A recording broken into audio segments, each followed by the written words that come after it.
I think people fall into the trap of in interview mode is I ask a question and then I often just, there's a point at which you stop this, but I let it roll, is how long are they going to give on this one question?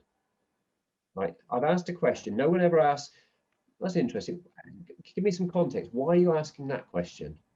Now you don't do that when it's, how long have you been somewhere before, something basic, but some questions warrant being able to ask and say, okay, I don't want to misunderstand that, just give me a bit more context of why you're asking that.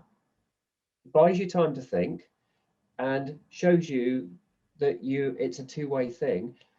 But I've had people go for 20 minutes and they're still going, and it's a point of, am I going to go for the world record answer, or do I interject? Because they're talking their way out of it already, and they're not answering, and I've forgotten what my question was now.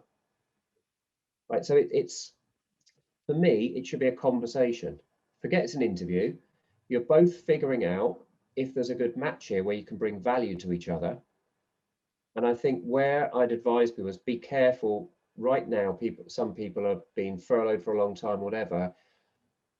It's very easy, I think, to drift into, I'm desperate for this role, and letting that come across. There is nothing wrong with stating at some point, you know, I'm really keen on this role. I have struggled during the past year because of this or the family, whatever it is, being authentic,